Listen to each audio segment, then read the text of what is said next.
آخرین باری که سر میز پوکر یه تصمیم بد گرفتید و یادتون بیارید. اون لحظه‌ای که میدونستید کارتون اشتباهه اما بازم انجامش دادید. اون حرکت تصمیم مغزتون نبود. کاری بود که احساستون مجبورتون کرده انجام بدید. امروز میخوایم ببینیم چطور باید کنترل رو از احساس گرفت و به مغز برگردید.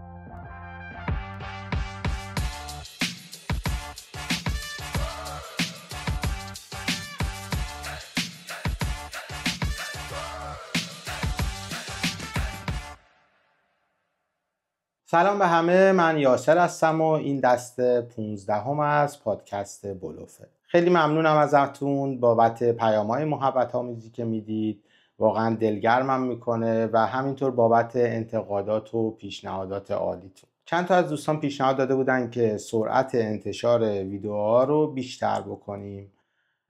راستش من این برنامه رو تنها تهیه میکنم، نوشتن اسکریپت، ضبط و تدوین و سرکله زدن با خورزو و گرافیک و اینا همش رو تنها انجام میدم و تولید هر قسمت زمان زیادی میگیره واقعا ازم.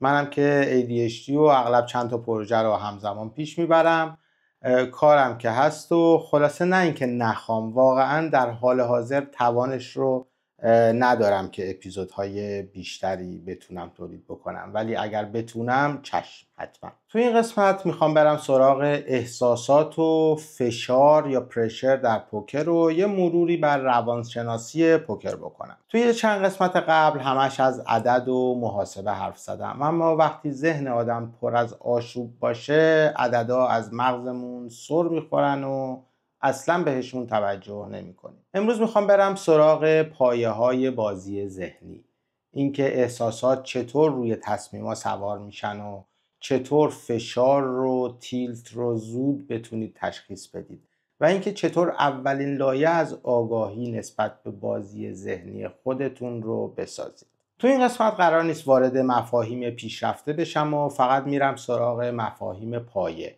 اما کاملا کاربردی. اما چرا احساسات تو پوکر مهمن؟ پوکر بازی اطلاعات ناقصه و پای پولم وسطه.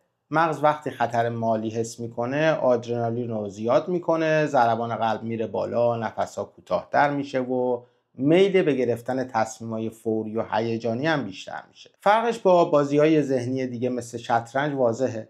توی شطرنج اگر ببازی یه بازی رو باختی، اما توی پوکر پولت رو هم از دست میدی.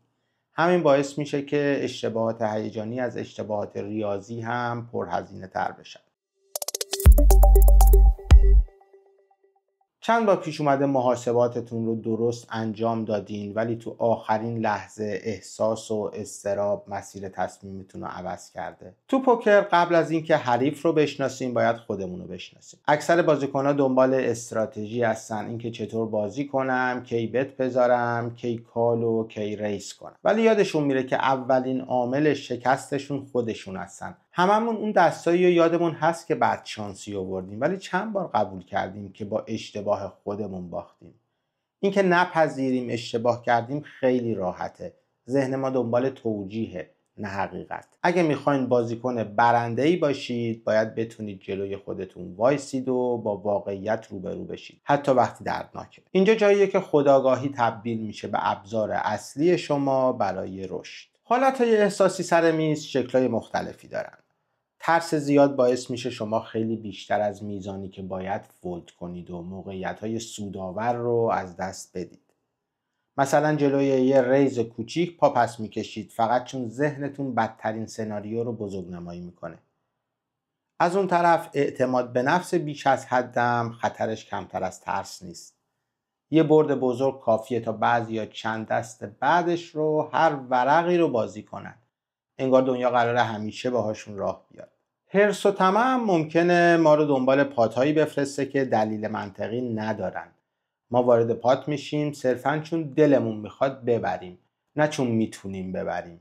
ناامیدی و عصبانیت بعد از چند باخت پشت سر هم میتونه ما رو به سمت شرطهای عجولانه و حرکات بی برنامه ببره. این همون چیزیه که بهش میگیم تیلت. تیلت یعنی حالتی که موقع تصمیم گیری احساسات جای منطق رو میگیره. یعنی وقتی به جای تصمیم منطقی از روی عصبانیت، لجبازی یا ترس بازی میکنیم. شروع تیلت معمولا نامحسوسه. مثلا بی‌حوصله میشیم یا بالبال میزنیم که دست بعدی شروع بشه. مرحله اول شناخت تیلت اینه که بفهمیم چی ما رو تحریک میکنه. یه بازیکن پرحرف، یه دست که بد باختیم، یا وقتی یه بازیکن ضعیف ما رو شکست میده. اگه زود تیلت رو تشخیص ندین شدت میگیره. عصبانی میشین، ضربان قلبتون میره بالا، دوست دارین پولتون رو همون لحظه پس بگیرین، یا با خودتون با لحن بد حرف میزنین و خودتون رو فشکش میکنید به اصطلاح. مهم اینه که بدونیم تیلت فقط خشم نیست، گاهی غم یا خستگی هم همون کار رو با ذهن میکنه. خب حالا فرض کن شناختیم، بعدش چی؟ بعدش باید بلند شی و از بازی فاصله بگیری، حتی اگه 10 دقیقه از بازی رو شروع کردی، چون با موندن توی بازی فقط بیشتر ضرر میکنی. خیلی زود توی برنامه دیگه میریم سراغ مدیریت تیلت و فعلا تا همین حد باهاش آشناشی بسه و باید بتونی جرقه هاش رو ببینی و قبل از انفجار متوقفش کنی. فشار یا پرشر هم در کانتکست های مختلف چهره‌های متفاوتی داره. توی کش گیم فشار از بزرگی پات و ترس از دست دادن پول میاد. همون دستی که دیشب باش راحت بودین امروز میتونه ترسناک به نظر برسه، چون ذهنتون به پول واقعی فکر میکنه. توی تورنمنت ها فشار حذف شدن غالبه. نزدیک بابل یا همون حباب حتی بازیکنهای قوی هم به سمت محافظه کاری کشیده میشن. هر دو سناریو تنظیمات روانی متفاوتی میخوان، اما اصل یکیه. تریگرهای احساسی خودتون رو بشناسین و وقتی باهاشون مواجه شدین سرعت تصمیم گیری رو عمدن کم کنید. اشتباهات رایج مبتدی‌ها معمولاً از یه سوء تفاهم شروع میشه. اینکه پوکر فقط ریاضیه. نه. اگر احساسات و روانمون رو نادیده بگیریم آمار و احتمالم به دادمون نمیرسن. اشتباه دیگه تلاش برای ربات شدنه. ما انسانیم و احساسات داریم. قرار نیست تو پوکر احساسات رو حذف کنیم.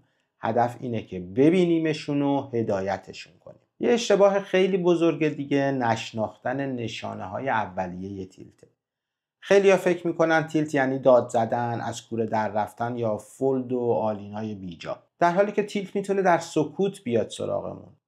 کسل شدن و بازی کردن دستای بیشتر برای فرار از بی‌حوصلگی و بازی کردن در حالت خستگی، گرسنگی یا حواس پرتی هم تیلت هستن و اتفاقا خیلی هم مهمن.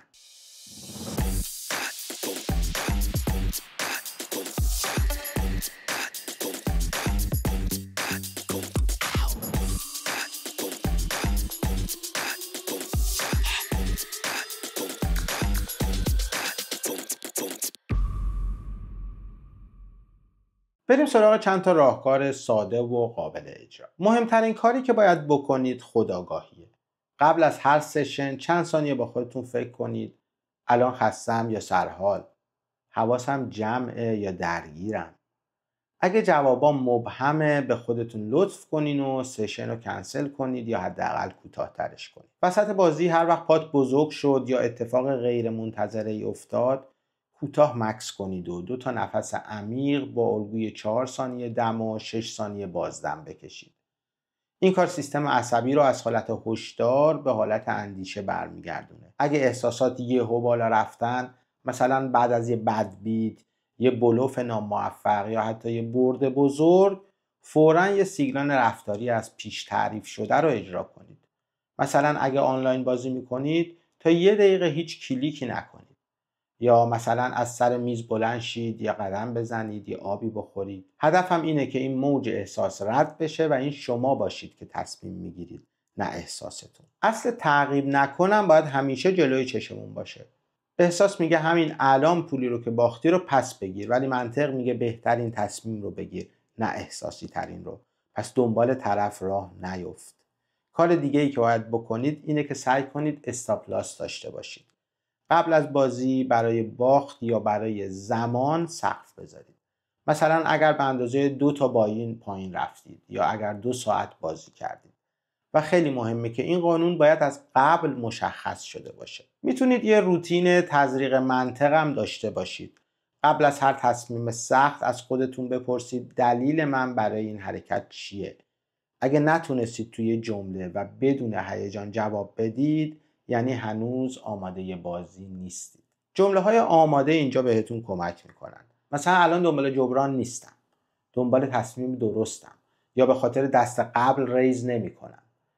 مدیریت ایگو هم نباید فراموش بشه. احساس نیاز بازیکن به اثبات خودش به میز، رو کردن بلوف، بحث کردن با حریف یا توی بازی آنلاین چت کردن برای تخلیه احساسات، همشون موتور محرک تیلت هستن. تصویر ذهنیتون باید این باشه که شما اینجا هستید برای بازی خوب و درست، نه حق به جانب شدن. هر بار که وسوسه شدید چیزی رو ثابت کنید، به خودتون یادآوری کنید هدف من تصمیم خوبه، نه داستان خوب.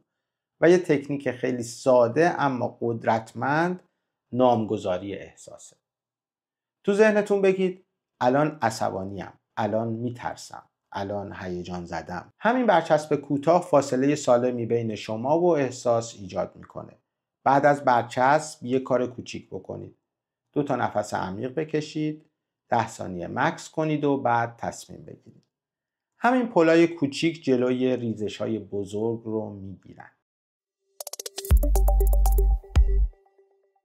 بعد از خودشناسی، خوندن احساسات دیگران خیلی مهمه. بازیکنای خوب فقط احساسات خودشون رو مدیریت نمی‌کنن، از نشونه‌های بقیه هم سرنخ میگیرن. اگه حریفی رو دیدید که بعد از یه دست بد بیقرار شده، سریع بازی میکنه، توی چت فعال شده یا سایزینگای غیر معمول و عجیب غریب داره، احتمالاً ذهنش دنبال جبرانه. اما فقط به حالت احساسی هم نگاه نکنید. رو هر میز پوکر با انواع بازیکن‌ها برخورد میکنیم. باید تیپ شخصیتی حریف رو هم بشناسید. مثلا بازیکنای لوز و پسیو عاشق کال کردنن ولی بلد نیستن بلوف بزنن. پس جلوی اینا باید فقط برای ارزش یا ولیو بت بذارین. از طرفی باید مراقب بازیکنای تایت اگریسیو باشین، چون اینا معمولا با دستای قوی وارد میشن. بازیکنای لوز اگریسیو هم وارد هر دستی میشن و فشار میارن، ولی میشه راحت گیرشون انداخت. ولی فقط به این دسته‌بندی ها هم بسنده نکنین. به زبان بدن، لحن، شیوه صحبت کردن و حتی نحوه چیدن چیپ ها نگاه کنید. اینا همه سرنخن. وقتی حریف احساساتی شده، اونجا فشار متناسب جواب میده.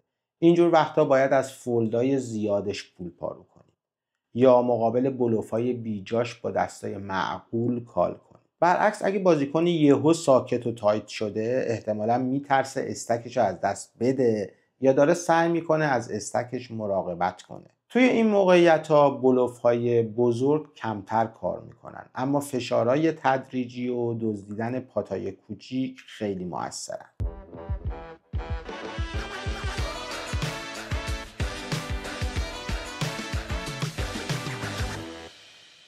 شما روی میز چطور دیده میشید؟ یا بهتره بگم تصور بقیه از شما چیه؟ تایت، لوز، اگریسیو یا پسیو؟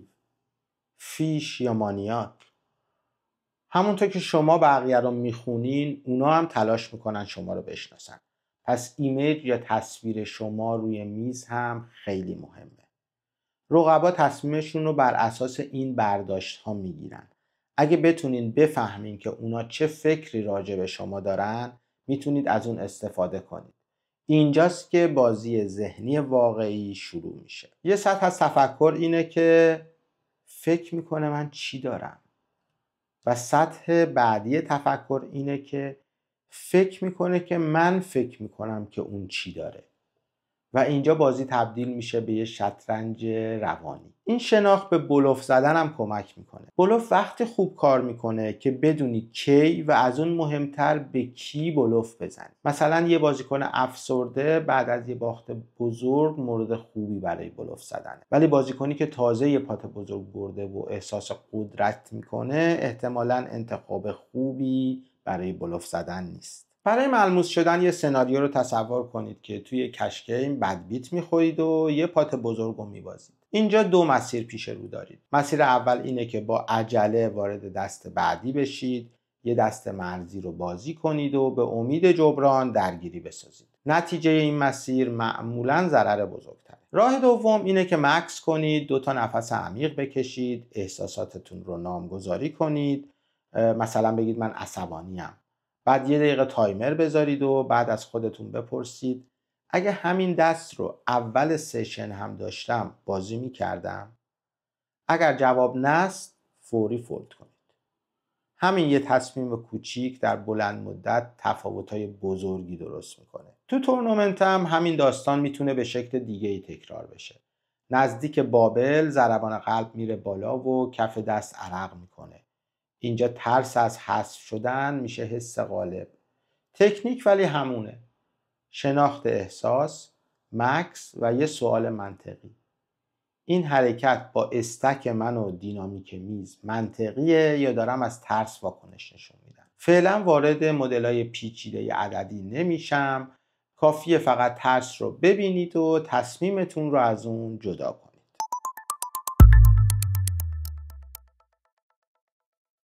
امروز گفتم که احساسات همیشه همراه پوکرن. قرار نیست حذفشون کنیم. فقط قراره بشناسیمشون و باهاشون کار کنیم. تیلت از جرقه های کوچیک شروع میشه و اگه زود دیده بشه کوچیکم میمونه. همینطور گفتم فشار تو کش و تورنمنت ممکنه چهره های متفاوتی داشته باشه. اما دستورالعمل های پایه برای برخورد با همه اونها یکیه. آگاهی، مکس، ندویدن دنبال ضرر، روتینای کوچیک، استاپلاس، مدیریت ایگو و تزریق منطق. یادتون باشه روانشناسی جایگزین ریاضیات تو پوکر نیست. ولی وقتی روانشناسی و استراتژی کنار هم قرار بگیرن، پوکر تبدیل میشه به یه هنر واقعی. هنر انسانشناسی، استدلال و تسلط روی خود. پس برای بردن توی پوکر نه فقط ورق‌ها بلکه آدم‌ها رو هم باید بشناسید. از جمله خودتون.